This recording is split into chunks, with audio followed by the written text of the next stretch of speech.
বৃষ্টি পড়ছিল বলে একটু ওয়েট করে গেলাম। রেডি, বৃষ্টিও থেমে গেছে, চলো বেরিয়ে পড়ি। আজ আর কোথাও দাঁড়ালাম না, একবারে কল্যাণী পেরিয়ে মগড়া হয়ে গুরাপ রোডে এখন ডিরেক্ট বর্ধমান বা শক্তিগড় পেরিয়ে গিয়ে একবারে দাঁড়াবো, ওখানে ব্রেকফাস্ট করব। বৃষ্টির জন্য বেশ খানিকটা লেট হয়ে গেছে, বেরিয়েছিলাম অনেক সকাল সকাল, কিন্তু তাও ভোরের আলো ফুটে গেল। বর্ধমানে ব্রেকফাস্ট করে আরও 55 কিলোমিটার এগিয়ে এলাম। এখন আমরা পানাগড় দুর্গাপুর সামনে, এখন একটা ছোট্ট ব্রেক নিয়ে নিচ্ছি ফটো তোলার জন্য। জল টল খেয়ে আবার বেরিয়ে পড়বো। বেশি দূর নেই, আমরা যেখানে যাচ্ছি আর 60 কিলোমিটার বাকি। চলো গিয়েই দেখাচ্ছি আমরা কোথায় যাচ্ছি। কালকে এত বৃষ্টি হলো যে বাধ্য হয়ে আমাদের কোথাও ক্যাম্পিং করা গেল না। শুশুনিয়া পাহাড়, তা এইখানে তার ঠিক উল্টো দিকে ইউথ হোস্টেলে বুকিং করে থাকলাম। সারা রাত অনেক বৃষ্টি হয়েছে, তো আজকে ওয়েদারটা একটু ঠিক আছে।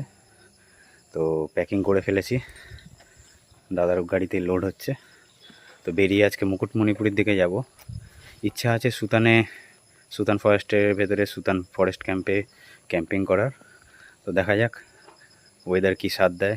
ঢোকার আগে রানীবাতে এক জায়গায় দাঁড়ালাম, কারণ ইচ্ছা আছে সুতানের ভেতরে ক্যাম্পিং করব।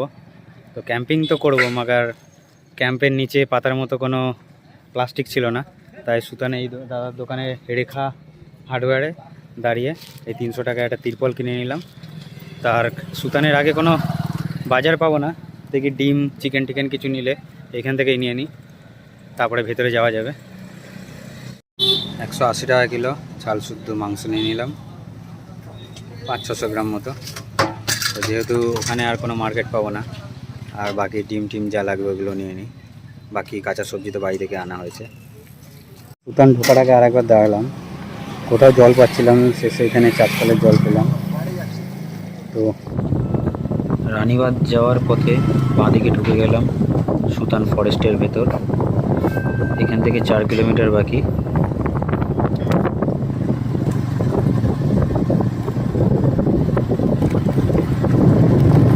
অনেক হার্ডেল পেরিয়ে শেষ পর্যন্ত আমরা এসে পৌঁছলাম ক্যাম্পে। তো একজনের সঙ্গে কথা বললাম, প্রথমে নানা করছিল, তারপরে একটুখানি বকশিস দেওয়ার কথা বললো ঠিক আছে। তো হরিণ তো দেখাচ্ছে না, দূরে একটা ছাগল দেখা যাচ্ছে। চারিপাশটা ফেন্সিং করা, ইলেকট্রিক ফেন্সিং, এখান থেকে বোঝা যাচ্ছে ভালো করে। এই যে পাশে একটা ঝিল মতো আছে, তো টেন্টটা লাগাই।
ছোট সৈকতকে রেখে পাহারাদার হিসেবে আমরা চললাম ওয়াচ টাওয়ারের সন্ধানে।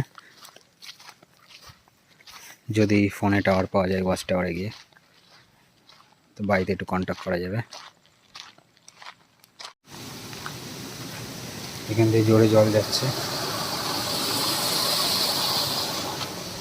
এই মাসি স্নান করছিলেন, ওনাকে জিজ্ঞেস করলাম, যেহেতু জঙ্গলের মধ্যে রাস্তা অনেকগুলো, পায়ে হাঁটা পথ, গুলিয়ে যাব, তাই মাসিকে জিজ্ঞেস করলাম।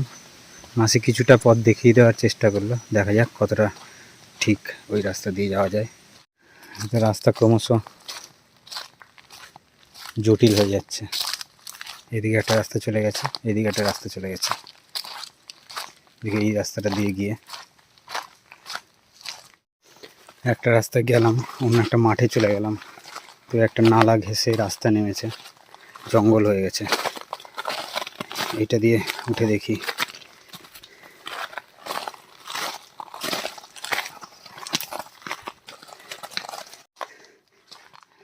অনেক দিন কেউ আসে না, তাই এই রাস্তাটা প্রায় বন্ধর মতন হয়ে গেছে, জঙ্গল গজিয়ে গেছে। আমরা পায়ের ছাপ দেখে দেখে এলাম কোনো রকমে। তো আলটিমেট আমরা পৌঁছে গেলাম এই জঙ্গলের ভেতরে। ওয়াচ টাওয়ারটা একটু খুঁজতে হবে, তাহলেই পাওয়া যাবে, বা লোকাল কাউকে জিজ্ঞেস করে নিতে হবে। চলো উপর থেকে ভিউটা একটু দেখে নিই। এই সিঁড়ি দিয়ে সাধারণত মানুষরা উঠতে ভয় পাবে, ওঠার পরে এই পুরো জঙ্গলের ভিউটা।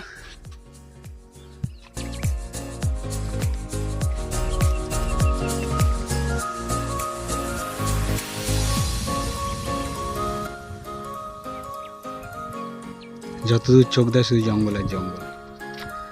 জায়গাটা দিয়ে উঠলাম ঠিক আছে, কিন্তু সাইডে কিছু লাগানো নেই। ডিরেক্ট যখন এই সিঁড়িটা দিয়ে উঠছি, কিছুটা যাওয়ার পর এখান থেকে নিচের দিকে তাকালে মনে হচ্ছে স্বর্গের সিঁড়িতে উঠছি। হ্যাঁ, দাদা নামবে কী করে দাদাই জানে। আমরা টাওয়ারে উঠে বাড়িতে ফোন করলাম আর ভিউটা উপভোগ করলাম। এদিকে এসে দেখলাম, ভাবলাম যে সৈকত, ছোটো সৈকত ঘুমাচ্ছে, কিন্তু এসে দেখি রাতের জিনিসপত্র কাটাকুটি সব করে রেখেছে। খুব ভালো ছেলে, লক্ষ্মী ছেলে। এখন মাংসটা ধুয়ে ফেলবো, এখন মাংস ধুয়ে ম্যারিনেট করা হবে।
টেন্টটা মোটামুটি খাটিয়ে ফেললাম।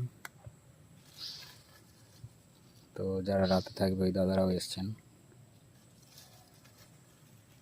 শিল্পাকে বললাম চা বানাতে, সবাই মিলে চা খাই একটু। আরেকজন দাদা দুপুরের খাওয়া খেয়ে ফ্রেশ হয়ে আবার এলেন।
রান্নার সরঞ্জাম মোটামুটি রেডি করে টেন্ট খাটিয়ে গোছাগুছি চলছে। ভেতরে লাইট জ্বালিয়ে দিয়েছি। আর সৈকত রান্নার পর্বে হাত লাগিয়েছে, মাংস কষাচ্ছে। দাদা মালপত্র কিছু বোঝাচ্ছে ওখান থেকে। আর রাতে যেই দাদাটা থাকবে সেই দাদা এখানে বসে রয়েছে। আর এখানে সোলার লাইট লাগানো রয়েছে, যার ফলে আমাদের লাইট না থাকলেও অসুবিধা নেই। মাংসটা নামিয়ে নিলাম, এবার একটু ম্যাগি খেতে ইচ্ছা করলো, তাই সৈকত আজকে সেফ ম্যাগি বানাচ্ছে। এখন আমি আর দাদা একটু চালটা ধোয়ার ব্যবস্থা করি, ভাতটা বসাবো এরপরে। তো ব্যাপার হচ্ছে আমরা খেয়ে তো যাচ্ছি, হ্যাঁ, তারপরে পরের ব্যবস্থাটা যদি হয় এখানে জঙ্গলের মধ্যে রাতে প্রবলেম হয়ে যাবে। ওটাও গলে যাবে, প্লাস্টিক ওটা।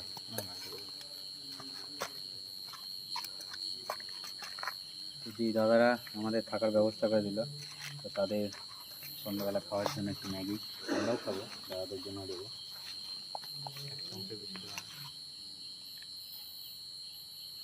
ম্যাগি আর ডিম ভুজিয়া।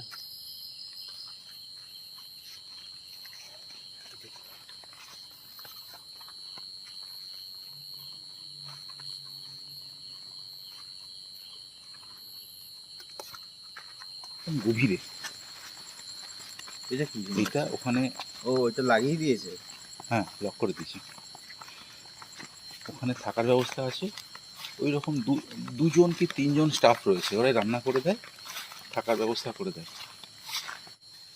আমরা এখন ওয়াচ টাওয়ারে উঠলাম, ওই দূরে আমাদের ক্যাম্প দেখা যাচ্ছে।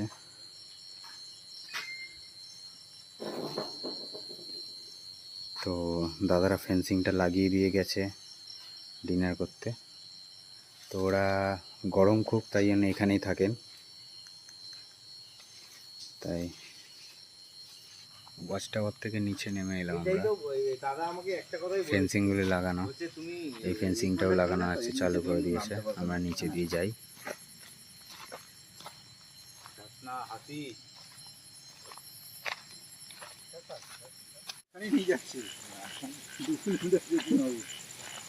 হেডলাইটের আলোতে যতটা দেখা যাচ্ছে, আমরা আবার সেই জায়গাতে এসে পৌঁছালাম যেখানে নিচ দিয়ে জলগুলো বয়ে যাচ্ছিল।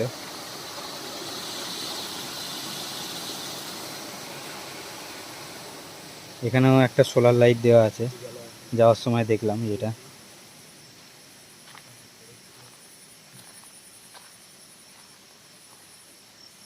সৈকত তো আসেনি, তাই সৈকতকে দেখানোর জন্য নিয়ে এলাম। অত উপরে তার ওঠা যাবে না, যতটা দেখা যায়। এর সামনে থেকে আমার ডান দিকে গেছিলাম, ট্রেক করে উপরে উঠলাম।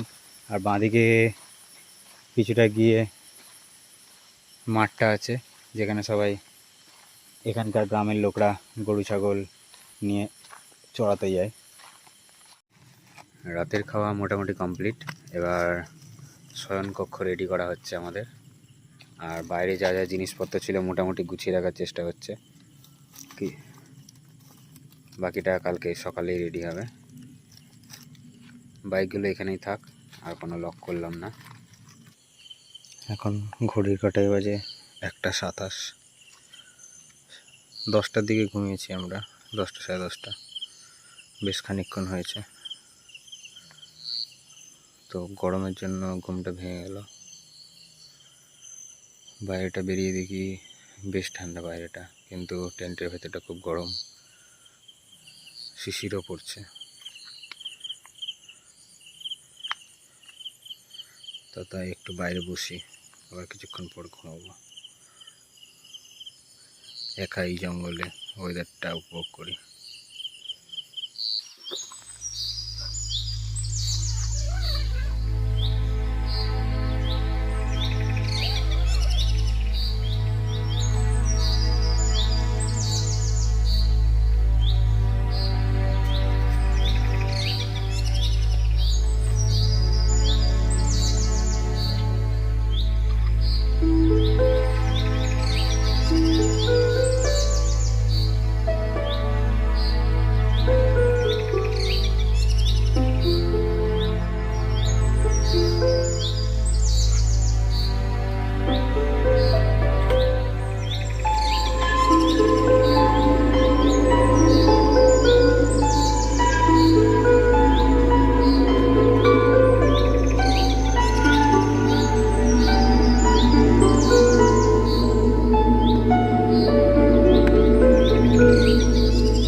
কালকে কিছুটা ভাত আর ডিম সেদ্ধ ছিল। তো সৈকত বলেছিল ডিম খাবে, তো এখন সকালে বলছে কি ডিম খাবে না। তো খাবার তো ফেলা উচিত না, তাই দাদাদের জিজ্ঞেস করলাম, দাদাদেরই দিয়ে দিই, একজনের ব্রেকফাস্ট হয়ে যাবে।